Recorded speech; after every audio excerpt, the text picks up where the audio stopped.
নমস্কার বন্ধুরা, সঙ্গে অমিত চ্যানেলটিতে এই মুহূর্তে আমি অমিত চলে এসেছি তোমাদের সাথে আড্ডা দিতে।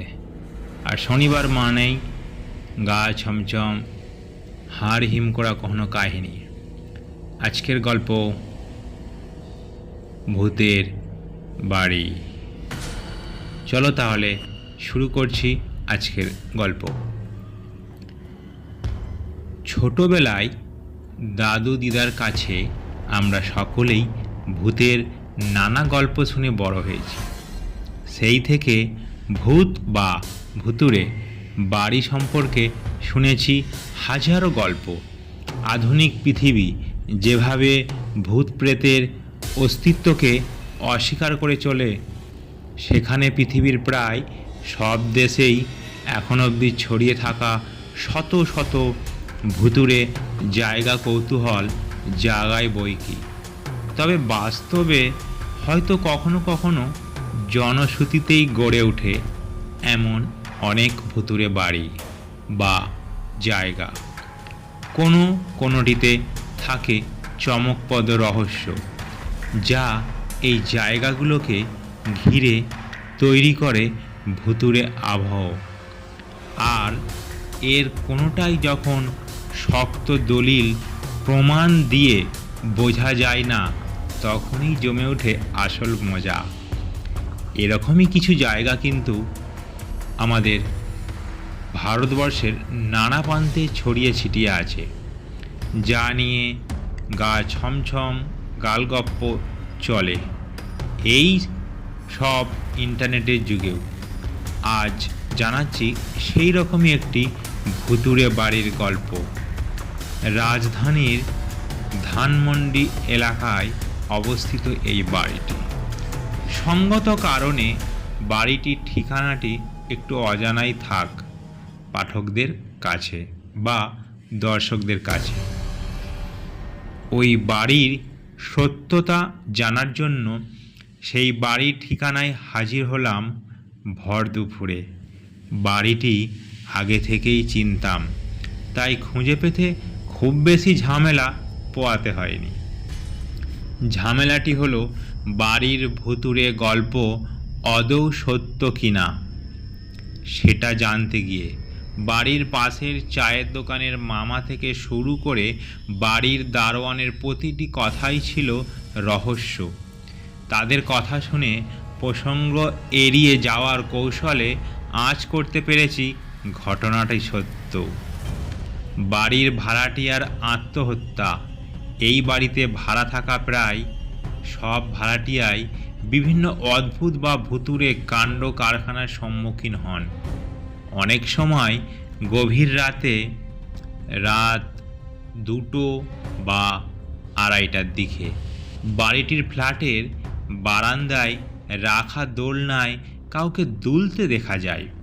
ঘটনাটি দেখছেন এমন লোকের সংখ্যা নেহাত কম নয়। এছাড়াও বাড়ির রুমে অনেক সময় নাকি গভীর রাতে কারা হইচই করে, কিন্তু ততক্ষণাৎ রুমে গেলেও কাউকে দেখা পাওয়া যায় না। বাড়িটিকে ঘিরে লোক মনে কৌতূহলের কোনো শেষ নেই। শোনা যায় উক্ত বাড়িতে ভাড়া থাকত যে ভাড়াটিয়া, তার ছোট মেয়ে প্রায় 11 বছর আগে গলায় ফাঁস দিয়ে নিজের ঘরেই মারা যায়। মেয়েটি মানসিকভাবে অসুস্থ ছিল। এই আত্মহত্যার পর থেকেই এমন অদ্ভুতুরে কার্যকলাপ শুরু হয়। অমাবস্যায় কালো কুকুর। প্রতি অমাবস্যায় রাত 12টা থেকে 3টে পর্যন্ত একদল কুকুর দল বেঁধে বাসার সামনের রাস্তার চক্কর দেয়। অনেকেই সেই কুকুরের দলকে দেখতে পেয়েছেন। এটা আর নতুন কি, কিন্তু আশ্চর্যের ব্যাপার হলো তারা শুধুমাত্র অমাবস্যার রাতেই উপস্থিত হয় এবং সারা মাসে তাদের আর দেখা পাওয়া যায় না।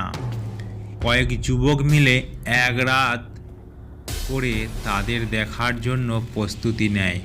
তাদের মাঝে 2জন কুকুরের কামড়ে মারাত্মকভাবে আহত হয়।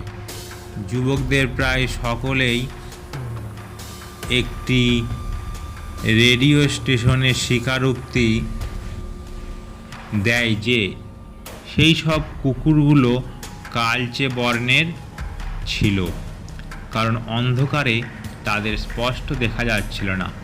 তারা একটি ছন্দ মিলিয়ে এক লাইনে হাঁটছিল এবং তাদের প্রত্যেকেরই চোখ থেকে এক প্রকার নীলচে আভা বের হচ্ছিল। ঘরময় হাটে হলুদ কাপড়ে কেউ মাঝরাতে কোনো এক রুমের সামনে দিয়ে নাকি রাত 12টার পর একজন বউকে হেঁটে যেতে দেখা যেত, যার পরনে থাকে লাল পাড় দেওয়া একটি হলুদ শাড়ি।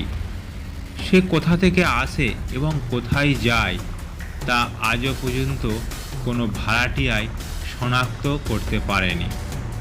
অনেক ভাড়াটিয়াই নাকি বউটিকে দেখেছে।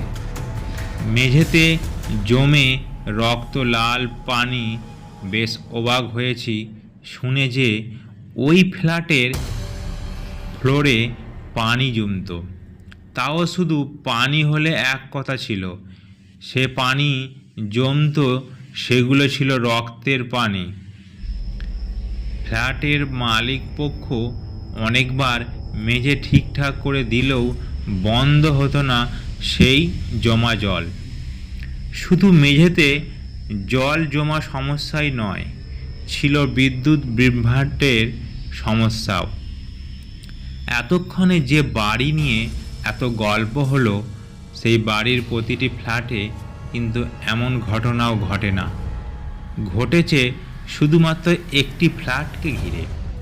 সেই ফ্ল্যাটে এখন আর কোনো ভাড়াটিয়া থাকে না। মালিক পক্ষ এখন আর সেই ফ্ল্যাটে ভাড়া দেন না। শেষে সেই বাড়ির দারোয়ান একটি কথা দিয়ে শেষ করছি, ভূত মানতে হলে বা মানতে গেলে দেখা যাবে আপনার সাথেও ভূত আছে। কথা শুনে মনে মনে হেসেছিলাম। রাস্তায় যেতে যেতে যেমন ভাবছি বা ভেবেছি, ঠিক লিখতে লিখতেও তেমনটাই ভাবছি, সত্যি আমার সাথেও কি তাহলে ভূত আছে? গল্পটি কেমন লাগলো আপনারা অবশ্যই জানাবেন।